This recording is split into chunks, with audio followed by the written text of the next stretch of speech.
last time. What the? I don't want you to have this baby. It's spiders! It's spiders! Ah, no! My Jordans! My Jordans! I'm so sorry. But he only has 12 hours to live. No. Wait. I can't believe you're having an affair with my best friend's nephew's third cousin's dog.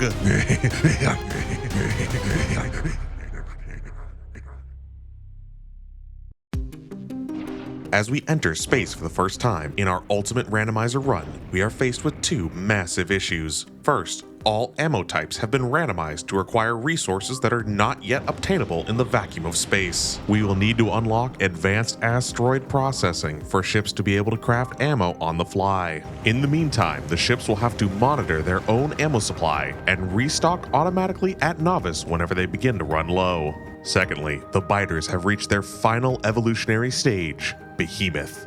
With only gun turrets defending the walls of our base, any large incursion into our territory could end up wiping our novice base off the map, so our first priority will be unlocking a new form of base defense for novice. And so we set sail aboard our mighty steed, the Random Bullshit Go, on a course for the fire planet Vulcanus.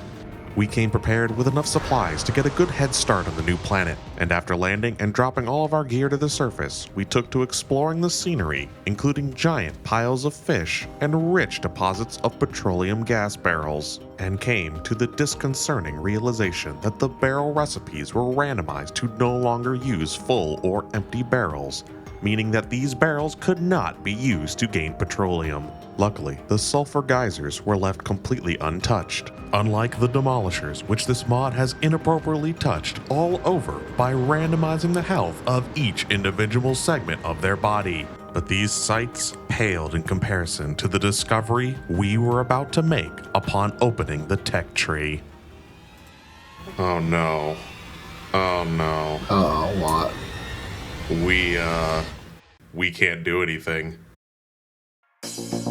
Here is the randomized tech tree, simplified down to the bare essentials. At the bottom, we have advanced asteroid processing, as well as both weapons, which we will need to defend Novice, and Aquilo, the linchpin tech that allows the unlocking of endgame sciences, and the final tech that will take us out of the solar system.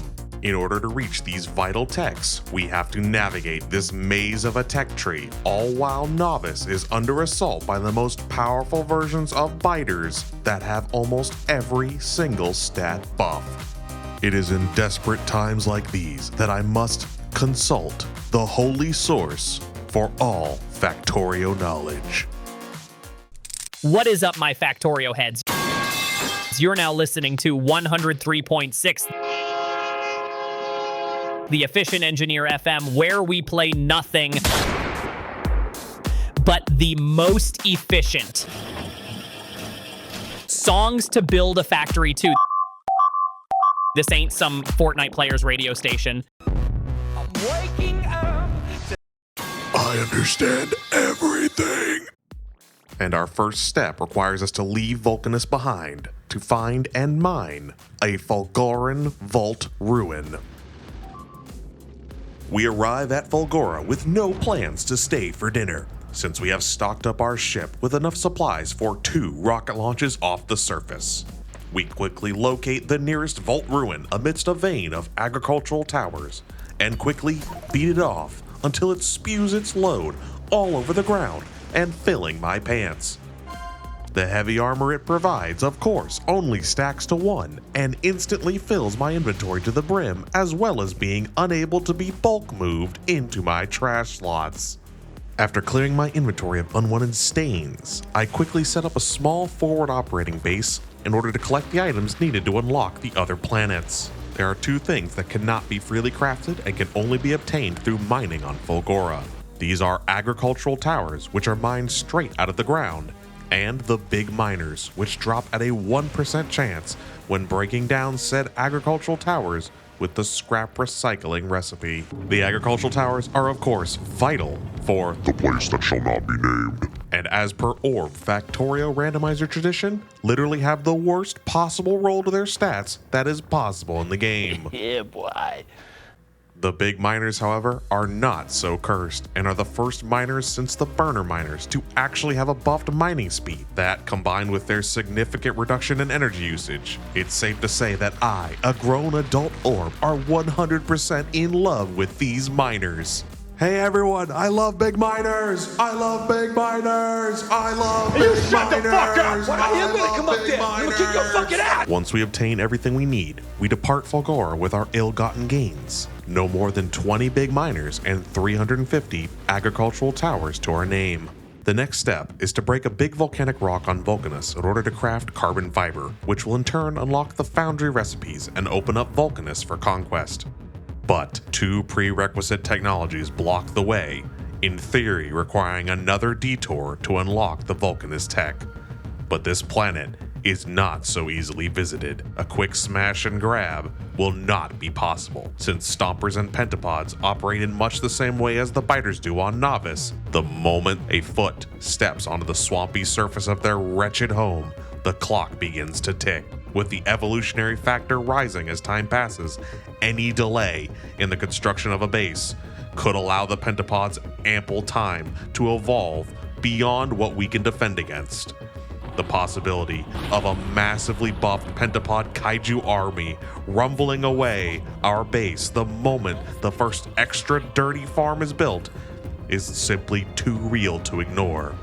And so the first planet we will have to conquer in the Factorio Ultimate Randomizer run will be Gleba.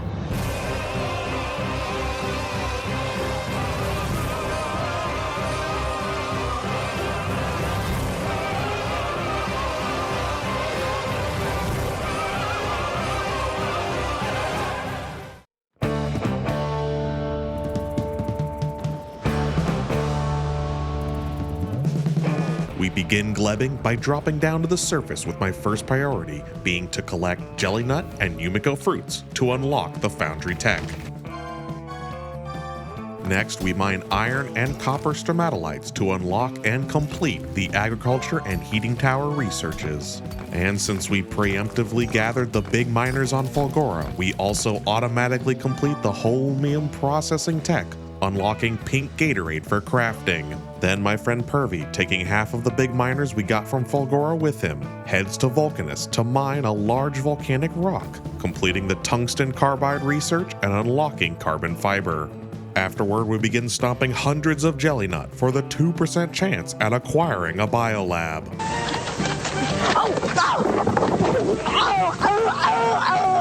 Then, we work on constructing a small base using supplies from Novice to craft a single carbon fiber in order to actually complete the foundry tech.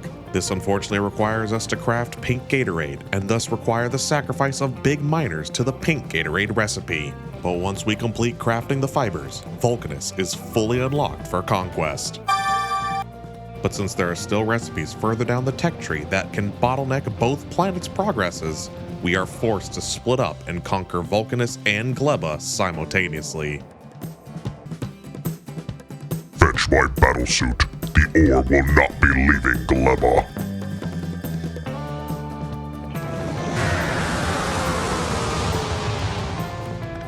Our next step will be fully unlocking the Gleba sciences that are currently available to us by crafting a Tier 3 speed module and fully automating ice production. To make a single Tier 3 speed module, you need exoskeletons, logistic bots, turbo underground belts, Yumiko mash, and holmium plates, and they can only be crafted on Gleba. I brought over exoskeletons and logistic bots from Novice, and turbo underground belts are made using only pink Gatorade, so we can turn the remainder of our juice into underground belts, while both fruits are left completely unchanged, still breaking down into their respective process forms and spoiling after 1 hour. But Holium plates use heavy oil and space platforms, both of which I need ingredients shipped over from Novice in order to craft. Ingredients are assembled, we craft our Tier 3 module, and then successfully unlock both the bioflux processing and shortly after electromagnetic science, after we convert the remainder of our pink Gatorade into turbo underground belts.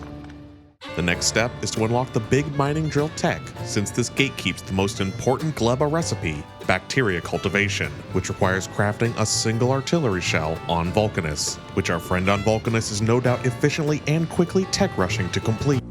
Oh no, this This can't be. While we wait for him to get that done, we might as well begin the construction of our starter Gleba base. The first big issue we face is what to burn in our heating tower, since everything spoils into recyclers, which cannot be burned. You may think that we should just make solid fuel from light oil, but you would be wrong, since all recipes for fuel are now much more complex and require a fully automated factory to produce efficiently. So in the meantime, we are forced to periodically burn fruits until we can become self-sufficient. There is also no way to produce nutrients, since the only way to gather it is by breaking down carbonic asteroids in space. Although it's not all bad, since the nutrients now don't spoil and can be stored indefinitely after a shipment of space dust drops from orbit, with biochambers as well also being fully buffed across the board.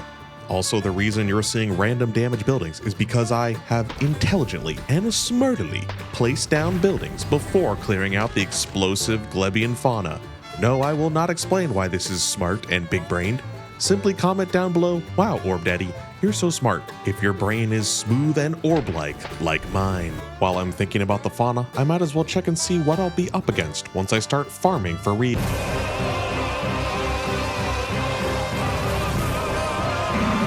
I'm in danger! Best not to think about it. Next, we set up ice production, which will be important for unlocking later techs, but we can't stockpile them, with ice spoiling as fast as nutrients used to in the base game and dissolving into nothing, which honestly makes a lot of sense since Gleba is essentially space Florida.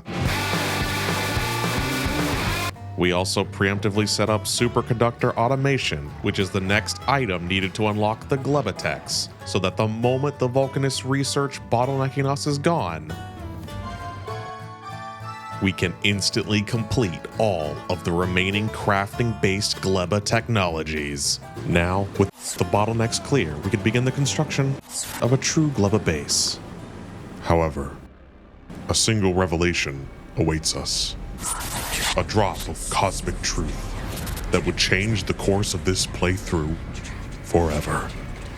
As I innocently dropped an item into a recycler to get its basic components, I noticed that I didn't receive what I expected to get. This was enough to trigger the cycle of revelation. And now, like me, you will begin to see things as they truly are.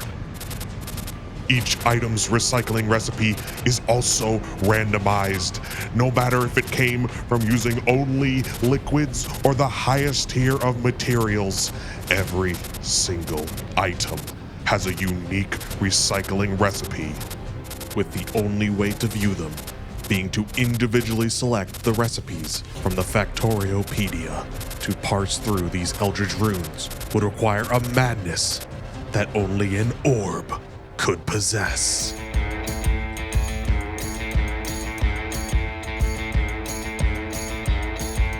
We start by getting basic materials up. Luckily, the bacteria cultivation recipes are mostly the same, just needing superconductors, so the loop is easy enough to set up. Then, once the bacteria start expiring into the two basic ingredients, we begin to automate our intermediate products. We then set up automated fueling of our power plant using the carbon crafting recipe, since it has simple ingredients and makes 27 per craft. We then discover an interesting loop. By turning superconductors into ice and then recycling the ice before it expires, we can create a large amount of recyclers to feed back into the superconductor recipe, effectively creating infinite ice, superconductors, and recyclers from just adding a very small amount of chemical plants.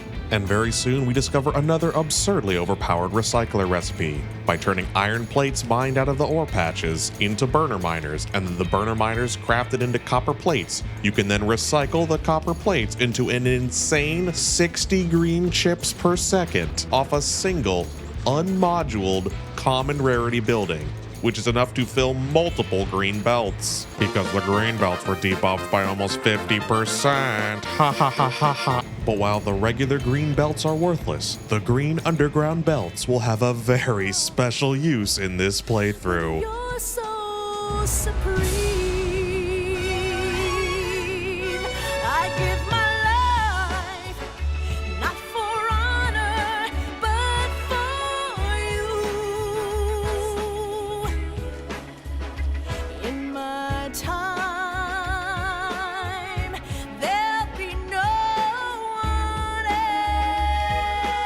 Next up, we turn our crazy green chip generation into something useful by crafting more intermediate items like electric poles, yellow inserters, and construction bots. Then, we take the yellow inserters and craft them into train stops and fluid tanks, where we can grind up the fluid tanks to generate 8.88 heavy armor a second, which is equivalent to 28 electric furnaces, smelting them with 4 Tier 2 speed modules equipped.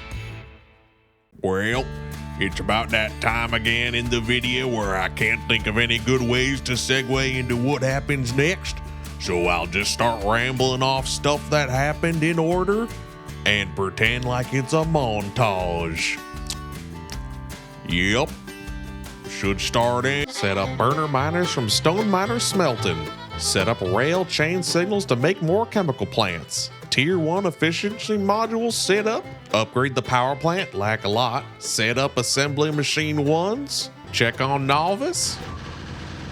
Oh, yep.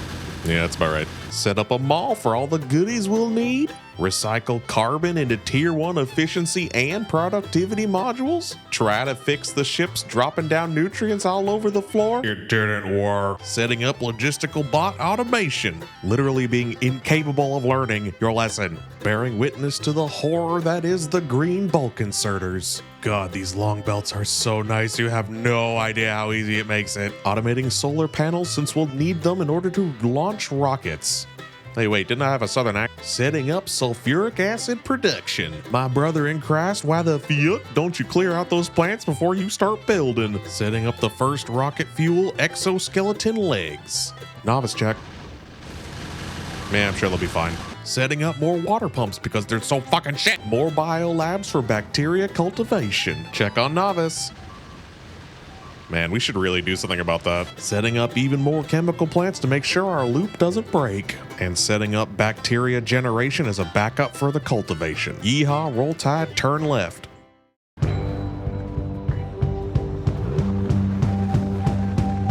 It's about this time that we begin to hit another bottleneck.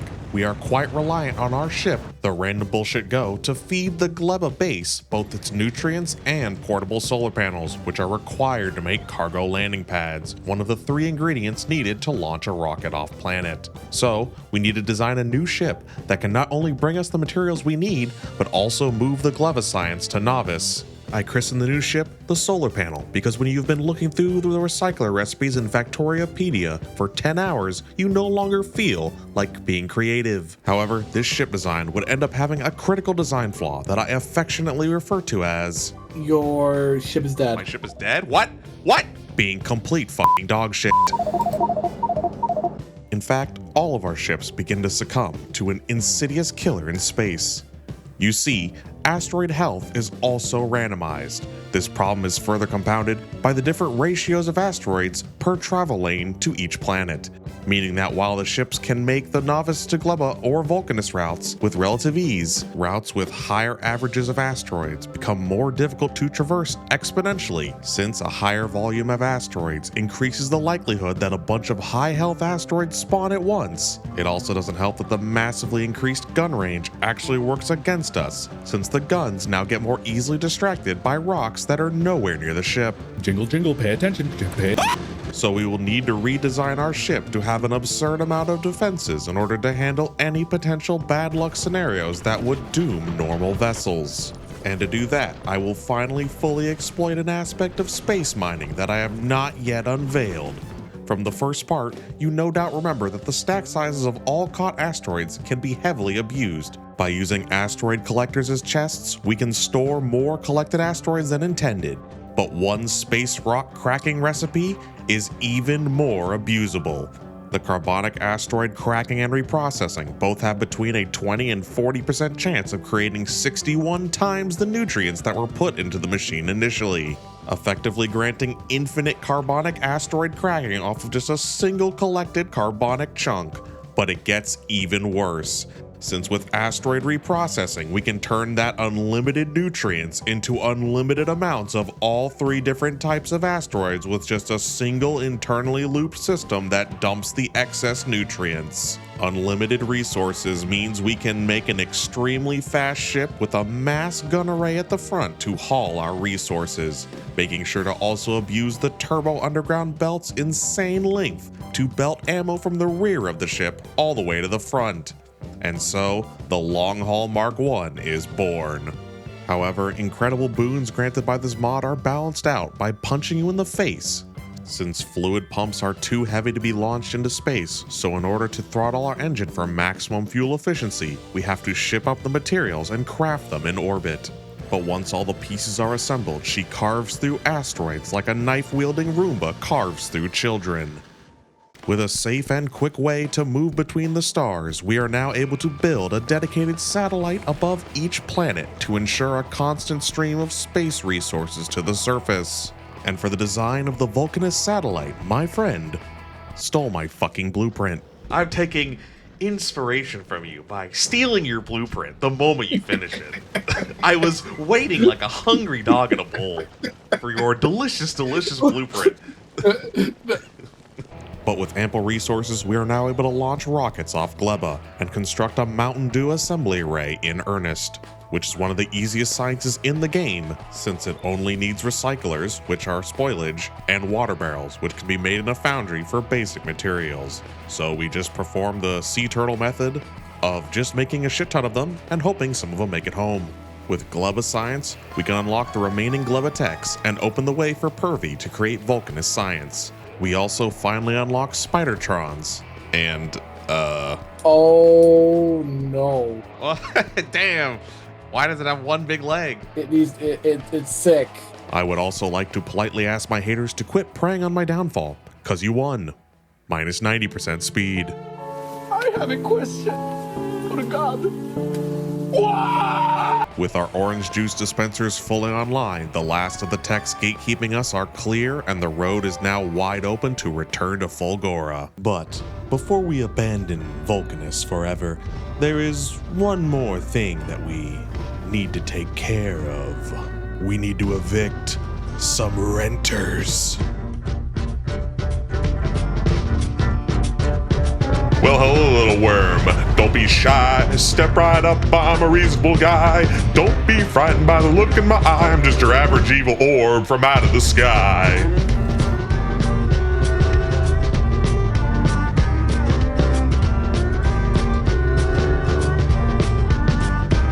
Well, I won't lie, I hate your face, and I'm just an orb of flesh from outer space. Can't you see, Gleba made me insane, so why don't you be a pal and die in pain?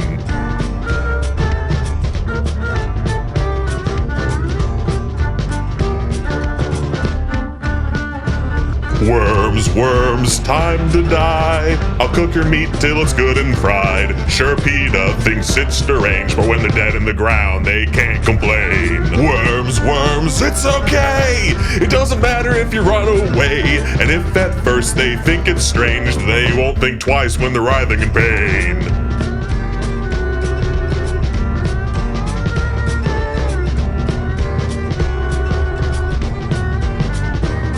Worms, worms, time to die.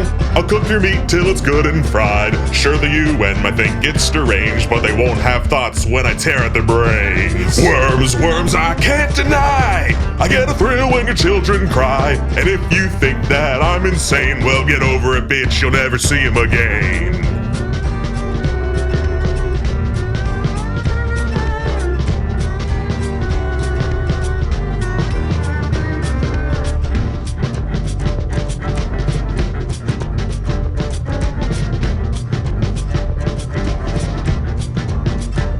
Worms, worms, I hate 'em. My tummy jumps for joy when I eat 'em. Big ones, fat ones, short ones, tall ones. They're so delectable, especially the small ones. No time to cook them in a skillet. My belly's rumbling, I gotta need to fill it. I don't fry 'em, the heat'll only shrink 'em. I'll just grab myself a straw and I'll drink 'em.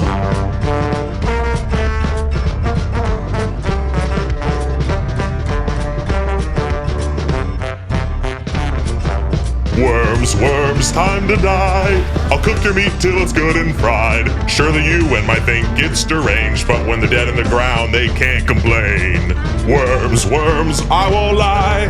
I'll cook your meat till it's good and fried. Sure, you might think I'm insane, but why don't you be a pal and die in vain? Worms, die in pain, die in vain. So go die in pain.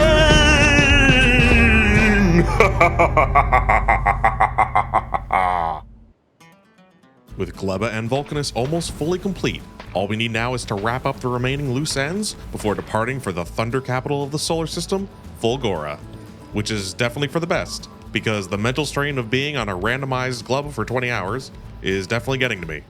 Hate, hate, hate, hate, hate, hate. I live in vigorous hate. I feel the hate seething through my bones. Hate, hate, hate, hate, hate, hate, hate. To keep my mind off the existence of the sweltering, swampy, crackhead-ridden proof that God doesn't love us hellhole that is the state of Florida, I play Factorio. And in Factorio, I decide to upgrade the power plant to more efficient nuclear fuel and craft fish on Gleba by combining a fission reactor and inserters. Just like real life.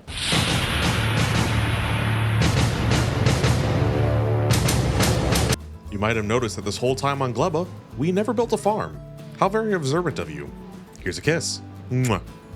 Indeed, by some miracle, at no point did we need jelly nut or Yumiko fruits in any randomized recipe. So we were actually able to complete Gleba completely farmless. Until now. See, the one item that does require Yumiko fruit is electromagnetic plants. So the farmless run is over.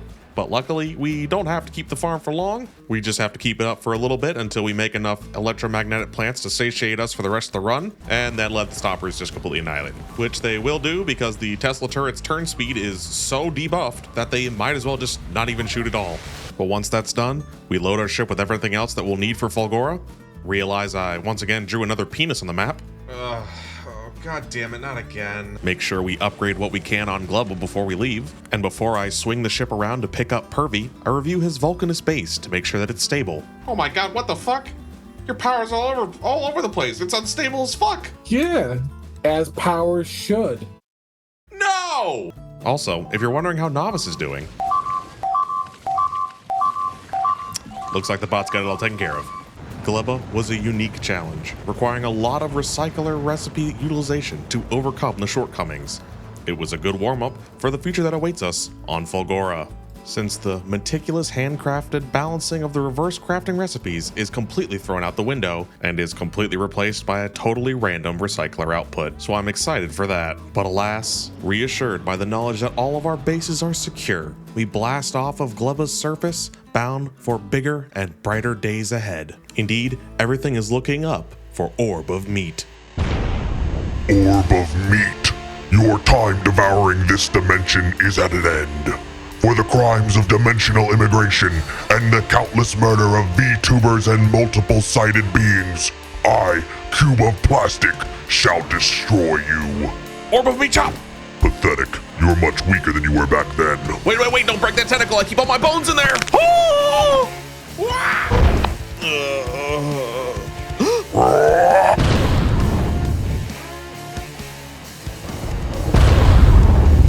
So you finally decided to show yourself. Your true form. The real you.